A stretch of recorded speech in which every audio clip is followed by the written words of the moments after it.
Welcome to MojoPlays, and today we're taking a look at the hardest items, weapons, armor, and other trinkets to unlock across each Legend of Zelda game.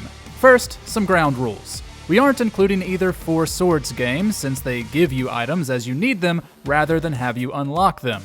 We also aren't including any pieces of heart or heart containers, as those aren't really items. And to be considered, it has to be something you can actually use, so that I don't have to talk about Hestu's gift for the 1000th time.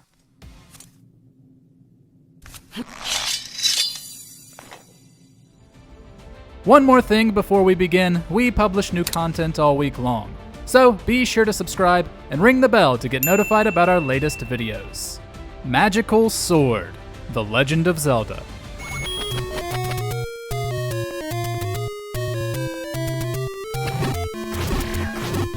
In the original Legend of Zelda, the majority of items Link can earn are found in the game's dungeons, or purchased in shops. One you don't get this way, however, is the Magical Sword. In the game's first quest, Link can find an old man beneath a gravestone in the graveyard. Not that you'll be likely to find it early anyway, but he'll only give it to you if you have 12 or more hearts. The Magical Sword is the strongest sword in the game, dealing 4 times the damage of Link's base weapon. While getting it doesn't necessarily test your skill, and many have the method of finding it memorized by now, it was pretty obscure back in the day. The Hammer, Zelda 2, The Adventure of Link.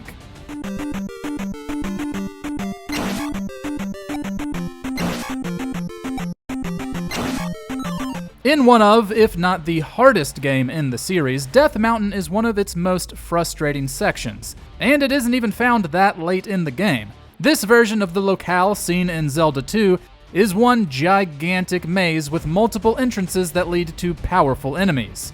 It's a massive difficulty spike that helped earn the game its reputation, and something many players were unprepared for. Of course, if you make it through, not only do you get to see the rest of the game, but you also earn the Hammer, which can be used to break boulders blocking Link's path and, strangely, cut down trees in the overworld. The Final Bottle, The Legend of Zelda: A Link to the Past.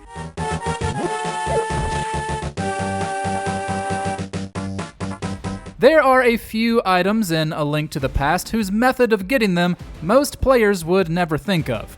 The game's first 3 bottles are pretty easy to find, but its last one is a nuisance. You'll first have to get your sword tempered by rescuing the dwarven swordsmith's brother from the Dark World. Afterwards, back in the Dark World where their shop would be, you'll find a locked chest that will follow you. You then have to make your way to the southwest corner of the map through whatever enemies stand in your way and making sure the chest can follow the path. At a certain point, Link must go back into the light world to speak to a lone man by a sign who unlocks the chest to give you the bottle.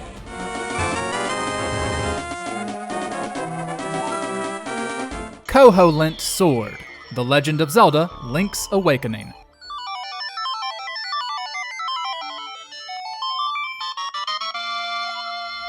A lot of Zelda games have collectibles that, when you earn enough, you get a special reward.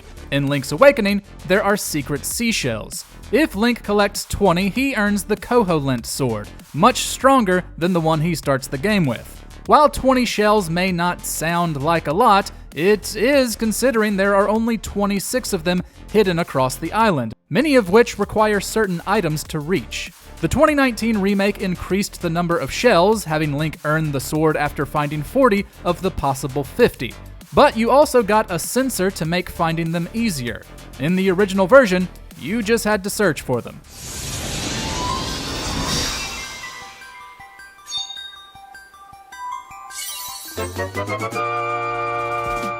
Big Goron's Sword, The Legend of Zelda: Ocarina of Time.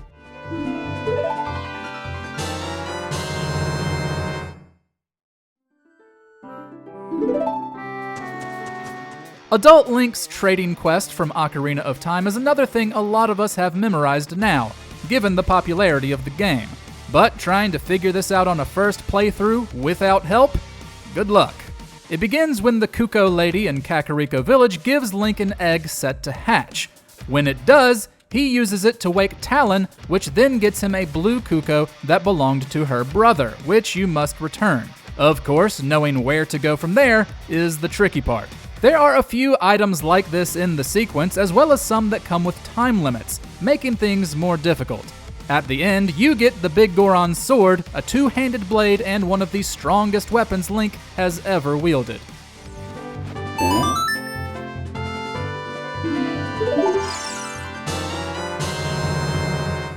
Fierce Deity's Mask. The Legend of Zelda, Majora's Mask.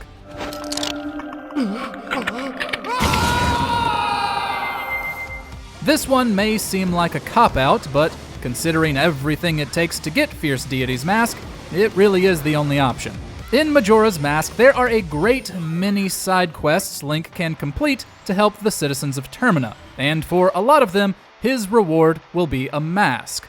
Some of these are easily earned, like listening to Guru's story in the Clocktown laundry pool on the first or second night. Others are not so easily gained, though, like the couple's mask at the end of the exceptionally long, easy to screw up Anju and Cafe quest. You can only earn the Fierce Deity's Mask at the end of the game by trading in 20 of the 24 masks. Needless to say, it's a lot of work, but undeniably worth it.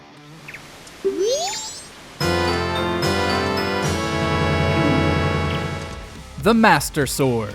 The Legend of Zelda, Oracle of Seasons.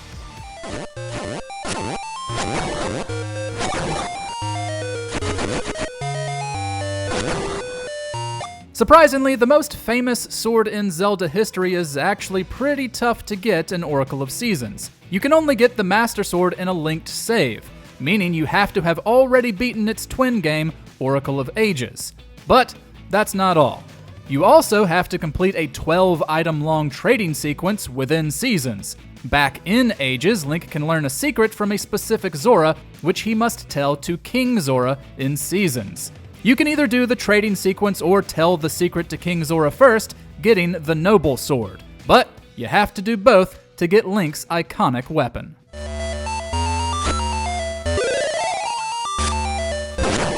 The Bomber's Ring. The Legend of Zelda, Oracle of Ages.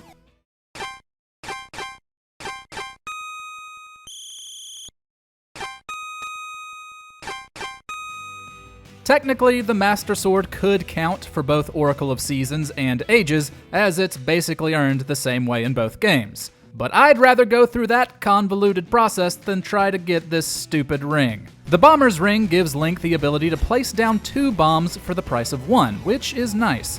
The problem is that it can only be earned in the Goron Dance Hall Rhythm minigame, one of the most notoriously frustrating minigames in the series.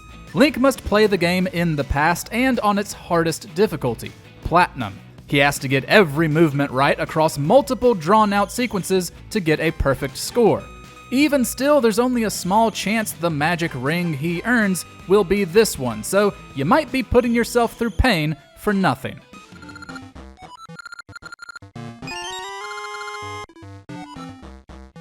Hero's Charm. The Legend of Zelda, The Wind Waker.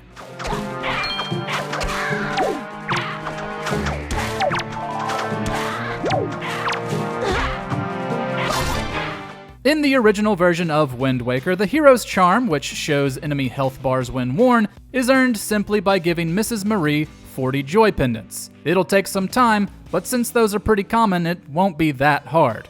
However, in the HD version, this item's location was changed to appear at the end of the Savage Labyrinth, a 50-floor combat dungeon. You'll have to complete 30 floors for the story's Triforce quest, but the next 20 understandably ramp up in difficulty. Enemies don't drop items, though you can use the grappling hook to steal things, and every 10th floor lets you heal. Although there are a lot of enemies to get through, it's still manageable, unless you go in with your bottles and pockets empty.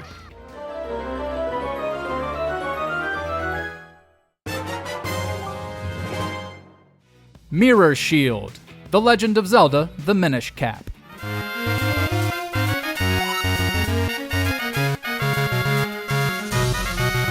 In the Minish Cap, we were introduced to kinstones, objects that could be fused with those who held their other half, which opened up secret areas and earned Link rewards. The mirror shield is earned in such a way, but it isn't so simple to find.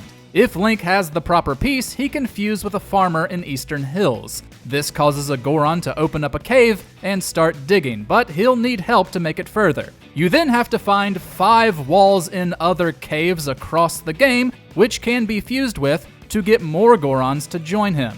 The last empty bottle lies at the end of the cave, but fusing with the final Goron causes Big Goron to appear in Vale Falls. Giving him your regular shield, he'll turn it into the prize after 20 minutes, though only if you've already beaten the game.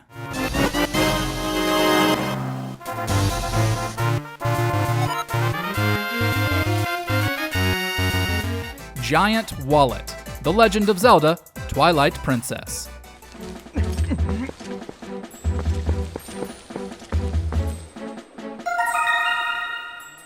Zelda really likes to make you scour its worlds. In Twilight Princess, Agatha in Hyrule Castle Town will give you monetary rewards for each golden bug you bring her.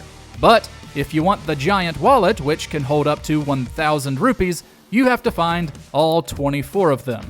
While they do give off a slight shimmering sound when you're near one, they're still pretty small bugs in a pretty big game. The HD version made getting this a little harder depending on how you look at it. The Wolf Link amiibo unlocked the Cave of Shadows combat dungeon, and doing one of these activities earned you the giant wallet, while doing the other unlocked the even larger colossal wallet. Big Catch Lure, The Legend of Zelda, Phantom Hourglass.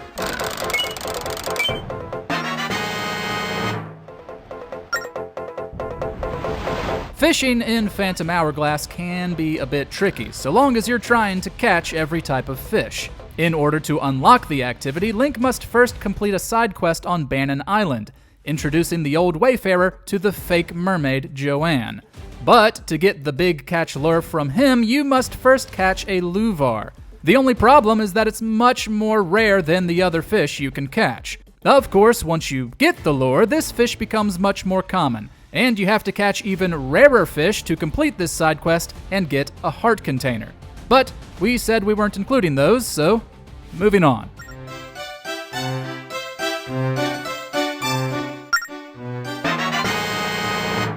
Swordsman Scrolls, The Legend of Zelda, Spirit Tracks.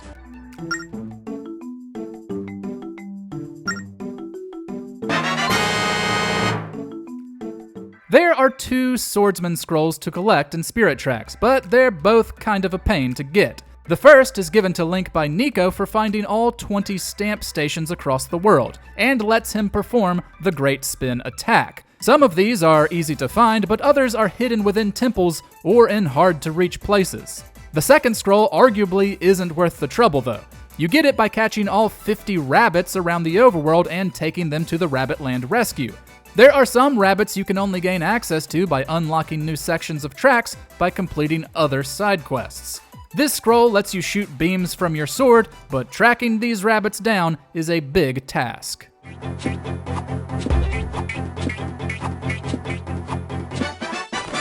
Tycoon Wallet, The Legend of Zelda, Skyward Sword.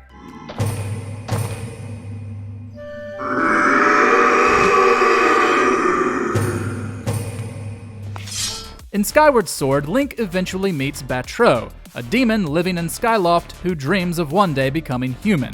In order for this to happen, Link has to collect 80 gratitude crystals, which are symbols of appreciation. That means making a whole lot of people happy. While some individual crystals are found in specific spots, most are earned in groups of 5 through side quests. Of course, some quests don't become accessible until certain points in the story, so this takes a huge amount of dedication. Some quests are fun, some are simple, and others are tedious and annoying. At the end, Batro gets to transform, which is a nice scene, and Link is rewarded the Tycoon Wallet, which can carry up to 9,900 rupees.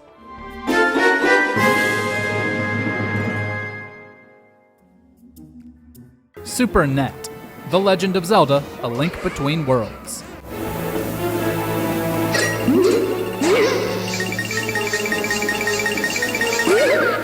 In A Link Between Worlds, Link can upgrade his items with every set of 10 missing children of Mother Maiamai. But if you want to upgrade your net, an item that arguably doesn't even need an upgrade, you'll have to work for it. Inside the treacherous tower found on Low Rule's Death Mountain, you can challenge yourself through 3 combat trials that increase in difficulty. Beginner holds 5 floors, Intermediate has 15, and Advanced has 50. Doing all of them gets you the Super Lamp, but you'll have to conquer the Advanced section a second time to get the Super Net, which lets the item deal damage instead of just catch things.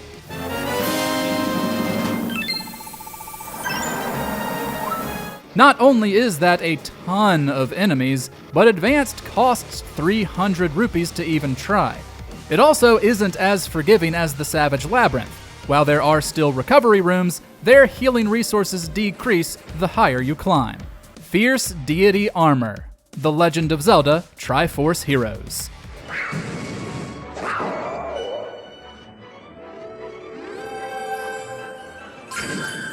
Unlike its Four Swords precursors, this multiplayer entry does feature some unlockable items. Outfits can be equipped in Hytopia to bring about changes in gameplay.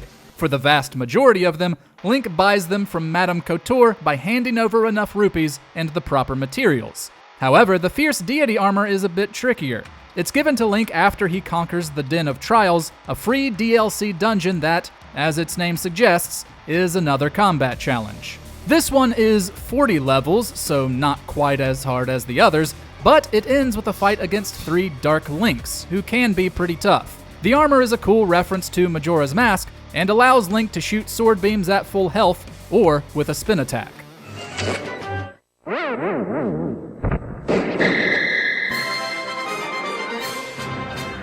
Powered Up Master Sword. The Legend of Zelda Breath of the Wild.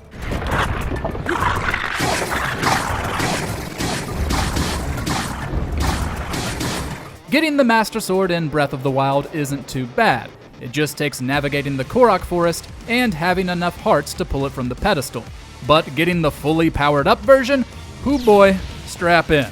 Nintendo released the Trial of the Sword as part of the game's DLC, and it is the toughest combat challenge of any Zelda game by a wide margin. Broken up into 3 difficulty levels, the trials take away all resources except for your Sheikah Slate. No armor, no weapons, no food, not even your champion abilities. You must collect resources as you go while defeating groups of monsters. At the end of each difficulty level, the Master Sword is powered up a bit more. But even with resting floors that allow you to cook some meals, this will take all your expertise to complete.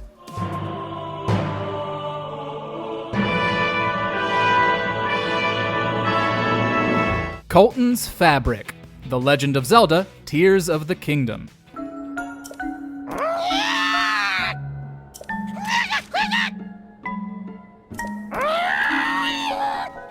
Tears of the Kingdom came with the option to swap out paraglider fabrics to suit your style. And while a cosmetic barely counts as an item with a use, barely still passes. The hardest of these to obtain belongs to Colton, brother of the first game's Kilton, who dreams of becoming a Satori. The only way he can do this is if Link tracks down every bubble frog in each cave, kills it, and collects its gem. Of course, there are 147 caves across the map, so this takes an extremely long time.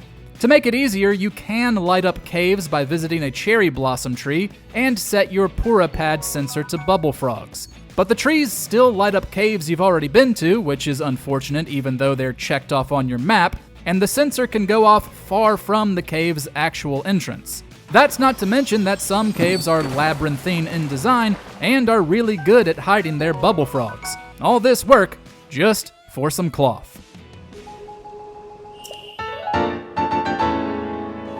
The Green Tunic. The Legend of Zelda Echoes of Wisdom.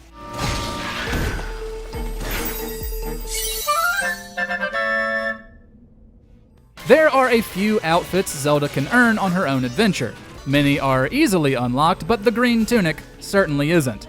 In Kakariko Village, players can test themselves at the Slumber Dojo, which offers combat challenges with time limits.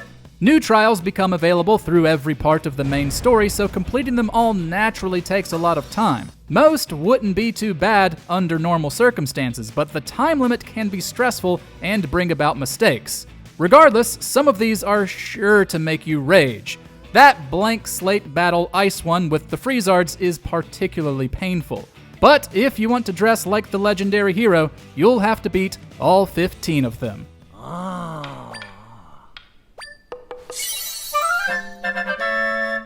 What's an item from the series that tested your skills and patience? Let us know down in the comments.